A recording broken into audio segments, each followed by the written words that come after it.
আসসালামু আলাইকুম।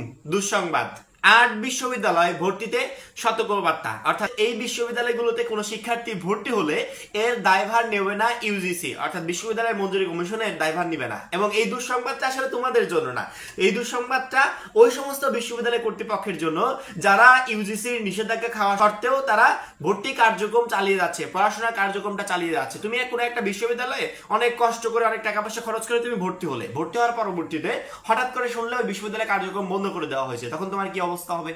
এই জন্য বিশ্ববিদ্যালয় মঞ্জুরি কমিশন আগে থেকেই এইচএসসি 24 ব্যাচের শিক্ষার্থীদেরকে সাবধান করছে। এইচএসসি 24 পরীক্ষায় যারা উত্তীর্ণ হয়েছে, এই মুহূর্তে ভর্তি প্রিপারেশন নিচ্ছ, অনেকে না জেনে না বুঝে ভুলে ওই সমস্ত বিশ্ববিদ্যালয়ে ভর্তি হয়ে ফেলবে এক গাদি টাকা নষ্ট করে, তাদেরকে আগে থেকেই সাবধান করছে যে এই 8টা বিশ্ববিদ্যালয়ে কোনো একটা বিশ্ববিদ্যালয়ে যদি তোমরা ভর্তি হও, তাহলে এই বিশ্ববিদ্যালয়ে ভর্তি হওয়ার পরবর্তীতে আইনগত কোনো জটিলতায় পড়ো বা অন্যান্য কোনো প্রবলেমে পড়ো, এর দায়ভার নেবে না ইউজিসি। তারা আগে থেকেই সতর্ক করে দিচ্ছে। এটা আমার মনে হয় ইউজিসির দারুণ একটা উদ্যোগ, যে আমরা আসলে যারা এইচএসসি 24 ব্যাচ কোন বিশ্ববিদ্যালয় কেমন এই বিষয়ে আমাদের কিন্তু এখন ধারণা নেই। যখন একটা বিশ্ববিদ্যালয়ে পড়াশোনা করব তখন আস্তে আস্তে ধারণা হবে। এখন আমার ধারণা নেই, হঠাৎ করে আমি ভর্তি হয়ে গেলাম, পরবর্তী দেখলাম যে না, এই বিশ্ববিদ্যালয়ে আসলে অনেক প্রবলেম, এইটা সেইটা, বিশ্ববিদ্যালয় যে কোনো সময় বন্ধ হয়ে যেতে পারে, তখন কিন্তু আমি প্রচন্ড পরিমাণে টেনশনে পড়ে যাবো এবং আমার ফ্যামিলি এক গাদা টাকা নষ্ট করেছে, তারা প্রচন্ড পরিমাণে টেনশনে পড়বে এবং আমার তো বছর লস হবে। সেই ক্ষেত্রে বিশ্ববিদ্যালয় মঞ্জুরি কমিশন যে আগেই বিষয়টা সতর্ক করে দিয়েছে, তাদেরকে অসংখ্য ধন্যবাদ। ঠিক আছে, এই মুহূর্তে স্ক্রিনে দেখো আমি জাগো নিউজ 24 এ আছি। তোমরা যদি মনে করো সরাসরি জাগো নিউজে গিয়ে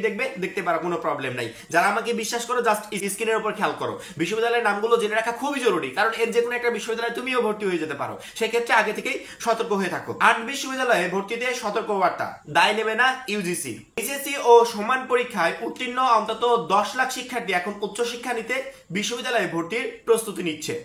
ভর্তি পরীক্ষা দিয়ে অনেকে পাবলিক বিশ্ববিদ্যালয়ে ভর্তি হবে, তবে আসন স্বল্পতার কারণে অনেকে আবার সেখানে ভর্তির সুযোগ পাবেন না। তাছাড়া আর্থিক সামর্থ্য থাকা অনেক পরিবারের সন্তান শুরু থেকেই বেসরকারি বিশ্ববিদ্যালয়ে ভর্তির জন্য মুখিয়ে থাকে। ভর্তির এই মৌসুমে শিক্ষার্থীরা যাতে প্রতারণার ফাঁদে পড়ে কোনো নাম সর্বস্ব বা অনুমোদনহীন বিশ্ববিদ্যালয়ে ভর্তি না হয়, সেজন্য সতর্কবার্তা দিয়েছে উচ্চশিক্ষার তদারকি প্রতিষ্ঠান বিশ্ববিদ্যালয় মঞ্জুরি commission UGC.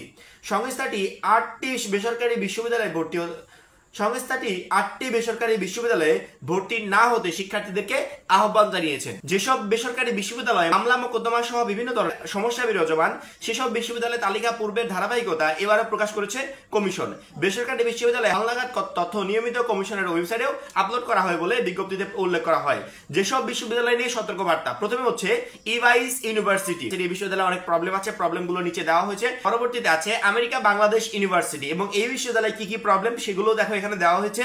The university of Comilla, এই বিশ্ববিদ্যালয়ে কেন ভর্তি হতে তারা নিষেধ করছে, কারণগুলো নিচে দেওয়া হয়েছে। পরবর্তীতে ভিক্টোরিয়া ইউনিভার্সিটি অফ বাংলাদেশ, এখানকার কারণগুলো এখানে দেওয়া হয়েছে। তার পরবর্তীতে central university of science and technology Dhaka, এখানের কারণগুলো দেখো এখানে দেওয়া হয়েছে।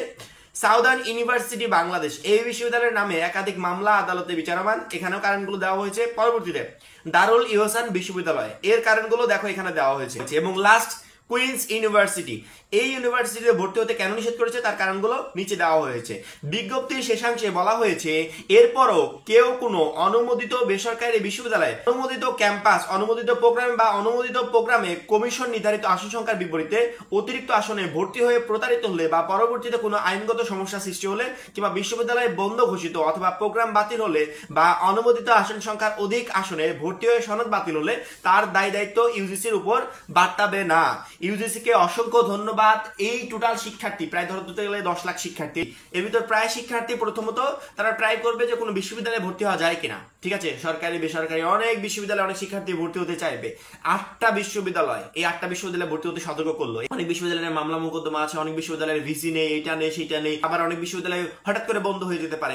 এর যে কোনো একটাতে ভর্তি হয়ে তুমি অবশ্যই ম্যাচ বিপদারিত হবে। সেক্ষেত্রে তোমাকে আগে থেকে তারা সতর্ক করে দিল এই বিশ্ববিদ্যালয়গুলোতে যাতে তুমি ভর্তি না হও। ঠিক আছে, এবং যদি কেউ ভুলে ভর্তি হয়ে থাকো, পরবর্তীতে প্রবলেম হলে এই প্রবলেমগুলো দায়ভার কেউ নিবে না। আমরা দেখেছি প্রায় বছরই আমরা দেখি আন্দোলন হয়, যে এক জায়গায় ভর্তি হয়ে গেছে, সে কোর্সে যে সার্টিফিকেট দেওয়ার কথা সেই সার্টিফিকেট তারা পাচ্ছে না। পরবর্তীতে কি অবস্থা, আন্দোলন করলো, আন্দোলন করে কোনো লাভ নেই। কারণ কি, এই যে এখন থেকে সতর্ক করে দিল, তারপরে তুমি ভর্তি হলে দায়ভার তো কেউ নিবে না। অবশ্যই বিশ্ববিদ্যালয় মঞ্জুরি কমিশনকে ধন্যবাদ এরকম একটা গুরুত্বপূর্ণ তথ্য এই টোটাল শিক্ষার্থীদেরকে দেওয়ার জন্য। এখন এই পর্যন্তই। পরবর্তী গুরুত্বপূর্ণ আপডেটের জন্য অবশ্যই চ্যানেলটা সাবস্ক্রাইব করে পাশে বেল আইকনটা ক্লিক করে রাখবে। সবাই ভালো থাকবে, সুস্থ থাকবে, আল্লাহ হাফেজ।